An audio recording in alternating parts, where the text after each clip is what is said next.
ಇನ್ನು ಇಷ್ಟೆಲ್ಲ ಬೆಳವಣಿಗೆಗಳ ಮಧ್ಯದಲ್ಲಿ ಜನ ಮಾತಾಡ್ತಾ ಇದ್ದಾರೆ. ಯಾಕೆ ಇಷ್ಟೊಂದು ಏರಿಕೆ ಮಾಡಿಬಿಟ್ರು ಇವರು ಅಂತ ಹೇಳಿ ಬೈತಾ ಇದ್ದಾರೆ. ಬಟ್ ಇದಕ್ಕೆ ರಾಮಲಿಂಗಾರೆಡ್ಡಿ ಅವರು ಸ್ಪಷ್ಟನೆ ಕೊಟ್ಟಿದ್ದಾರೆ. ಬಸ್ ದರ ಏರಿಕೆಗೆ ಸಾರಿಗೆ ಸಚಿವರು ಸಮರ್ಥನೆಯನ್ನ ಕೊಟ್ಟಿರೋದು. ಸಾಲದಿಂದ ಟಿಕೆಟ್ ದರ ಏರಿಕೆಯನ್ನ ಮಾಡಿದ್ದೀವಿ. ಸಾಲ ಮಾಡ್ಕೋ ಅಂತ ಹೇಳಿದವರು ಯಾರು? ಬಿಜೆಪಿಯವರು ಮಹಿಳಾ ವಿರೋಧಿಗಳು. ಶಕ್ತಿ ಯೋಜನೆ ವಾಪಸ್ ತೆಗೆದುಕೊಳ್ಳಲು ಪ್ರಯತ್ನಿಸ್ತಾ ಇದ್ದಾರೆ. ಬಿಜೆಪಿಯವ್ರಿಗೆ ನಾಚಿಕೆ ಆಗಬೇಕು ಅಂತ ರಾಮಲಿಂಗಾರೆಡ್ಡಿ ಅವರು ಆಕ್ರೋಶ ವ್ಯಕ್ತಪಡಿಸಿದ್ದಾರೆ. ಡೀಸೆಲ್ಗೆ ಪ್ರತಿದಿನ 4 ಕೋಟಿ ಹೆಚ್ಚಾಗ್ತಾ ಇದೆ. ಕುಮಾರಸ್ವಾಮಿ ಅವರು ಕೇಂದ್ರ ಮಂತ್ರಿಗಳಲ್ವಾ, ಡೀಸೆಲ್ ಬೆಲೆ ಕಡಿಮೆ ಮಾಡಿಸಿ ಅಂತ ಬಿಜೆಪಿ ಜೆಡಿಎಸ್ ಆರೋಪಗಳಿಗೆ ಸಚಿವ ರಾಮಲಿಂಗಾರೆಡ್ಡಿ ಅವರು ತಿರುಗೇಟು ಕೊಟ್ಟಿದ್ದು ಈ ರೀತಿಯಾಗಿ. ಭಾನುವಾರದಿಂದ ಬಸ್ ದರ ಏರಿಕೆ ಆಗ್ತಾ ಇದೆ. ಈ ಒಂದು ಬಸ್ ದರ ಏರಿಕೆಗಳಿಗೆ ವಿಪಕ್ಷಗಳಿರ್ಬೋದು, ಸಾರ್ವಜನಿಕರಿಂದ ಸಾಕಷ್ಟು ಒಂದು ಆಕ್ರೋಶ ಕೂಡ ವ್ಯಕ್ತವಾಗ್ತಾ ಇದೆ. ಡೈರೆಕ್ಟ್ ಆಗಿ ನಮ್ಮ ಜೊತೆ ಸಾರಿಗೆ ಸಚಿವರಾಗಿರ್ತಕ್ಕಂಥ ರಾಮಲಿಂಗಾರೆಡ್ಡಿ ಅವರು ಇದ್ದಾರೆ. ಅವ್ರನ್ನೇ ಮಾತನಾಡ್ತಾ ಹೋಗ್ತಾನೆ. ಸರ್, ಈಗ ಬಸ್ ದರ ಏರಿಕೆಗೆ ಬಿಜೆಪಿಯವರು ಹಲವು ಟೀಕೆಗಳನ್ನ ಮಾಡ್ತಾ ಇದ್ದಾರೆ, ಏನ್ ಹೇಳ್ತೀರಾ ಸರ್? ನೋಡ್ರಮ್ಮ, ಟಿಕೆಟ್ ದರ ಏರಿಸಿದಾಗ ಸಹಜವಾಗಿ ಜನಕ್ಕೆ ಬೇಸರ ಆಗುತ್ತೆ. ನಾನು ಅದನ್ನು ತಪ್ಪು ಅಂತ ನಾನು ಹೇಳೋದಿಲ್ಲ. ಟಿಕೆಟ್ ದರ 15% ಜಾಸ್ತಿ ಮಾಡಿದಾಗ ಅವ್ರ ಖರ್ಚು ಜಾಸ್ತಿ ಆಗುತ್ತೆ, ಅದೇನು ತಪ್ಪು ಅಂತ ನಾನು ಹೇಳೋದಿಲ್ಲ. ಆದರೆ ವಿಪಕ್ಷಗಳು ಅವ್ರಿಗೆ ಯಾವುದೇ ನೈತಿಕ ಹಕ್ಕಿಲ್ಲ.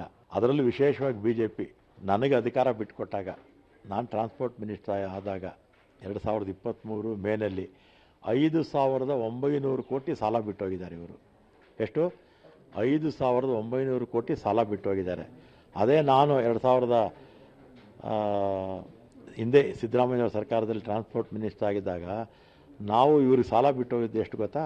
13,71,00,000. ಇವರು ನಮಗೆ 5,900 ಕೋಟಿ ಸಾಲ ಹೊರಿಸ್ಬಿಟ್ಟು ಹೋಗ್ಬಿಟ್ಟು ಇವತ್ತು ಟೀಕೆ ಮಾಡ್ತಾರೆ. ಆಮೇಲೆ ಈಗ ನಾವು 15% ಬೆಲೆ ಜಾಸ್ತಿ ಮಾಡಿದ್ದೀವಿ. ಕಾರಣ ಏನು ಅಂದರೆ 2020ರಲ್ಲಿ ಜನವರಿ 22ನೇ ತಾರೀಕು 12% BJP ಸರ್ಕಾರ ಟಿಕೆಟ್ ದರ ಏರಿಸಿದ್ರು. ಆಗ ಡೀಸೆಲ್ಗೆ 9 ಕೋಟಿ ಖರ್ಚಾಗ್ತಿತ್ತು ಪ್ರತಿದಿನ. ಈಗ ಡೀಸೆಲ್ ಬೆಲೆ ಜಾಸ್ತಿ ಆಯಿತು. 60 ರೂಪಾಯಿಂದ 90 ಚಿಲ್ಲರೆ ಆಗಿದೆ. ಒಂದು ದಿನಕ್ಕೆ 4 ಕೋಟಿ ಜಾಸ್ತಿ ಆಗ್ತಾಯಿದೆ, 13 ಕೋಟಿ ಆಗ್ತಾಯಿದೆ. 2020 ಜನವರಿನಲ್ಲಿ ಟಿಕೆಟ್ ಬೆಲೆ ಏರಿಸಿದಾಗ ಸ್ಯಾಲ್ರೀಸು 12 ಕೋಟಿ ಇತ್ತು ಒಂದು ದಿನಕ್ಕೆ. ಈಗ 18 ಕೋಟಿಗೆ ಏರಿದೆ.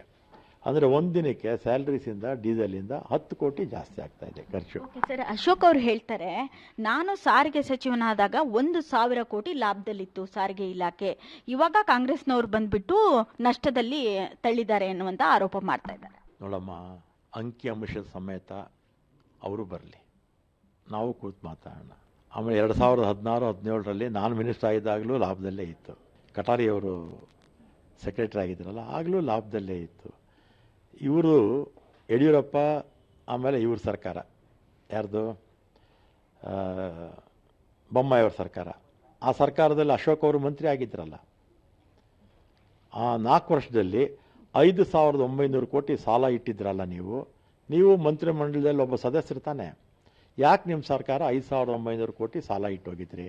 ಆಮೇಲೆ ನಮ್ಮ ಸರ್ಕಾರ ಇದ್ದಾಗ ನಷ್ಟ ನಮ್ಮಲ್ಲಿ ಇರಲಿಲ್ಲ, ನೋ ಪ್ರಾಫಿಟ್ ನೋ ಲಾಸಲ್ಲಿತ್ತು ನಮ್ಮ ಸರ್ಕಾರ ಇರೋವರೆಗೂ. ಯಾವಾಗ ಈ BJPಯವರು ಒಂದು ಹೆಜ್ಜೆ ಇಟ್ಟರು ನಷ್ಟ ಪ್ರಮಾಣ ಜಾಸ್ತಿ ಆಯಿತು. 5,900 ಕೋಟಿ ಯಾಕಪ್ಪ ಸಾಲ ಇಟ್ಟೋದ್ರಿ ಅಂತ ಅಶೋಕ್ ಅವರು ಒಂದು ಪ್ರಶ್ನೆ ಕೇಳ್ತಿದ್ರು. ಸರಿ, ಕುಮಾರಸ್ವಾಮಿ ಅವರು ಕೂಡ ಆರೋಪ ಮಾಡ್ತಾ ಇದ್ದಾರೆ, ಇದೇನು ಸರ್ಕಾರನ ಅಂತ ಕೇಳ್ತಾ ಇದ್ದಾರೆ.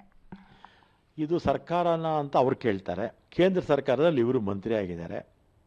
10 ವರ್ಷಕ್ಕೆ ಮುಂಚೆ ಡೀಸೆಲ್ ಬೆಲೆ ಎಷ್ಟಿತ್ತು? 40 ರೂಪಾಯಿ ಇತ್ತು. ಈಗ ಎಷ್ಟಾಗಿದೆ? 90 ರೂಪಾಯಿ ಆಗಿದೆ. ಪೆಟ್ರೋಲ್ ಬೆಲೆ ಎಷ್ಟಿತ್ತಾಗ? ದಿನನಿತ್ಯದ ಅಗತ್ಯಗಳು ಎಷ್ಟಿತ್ತು?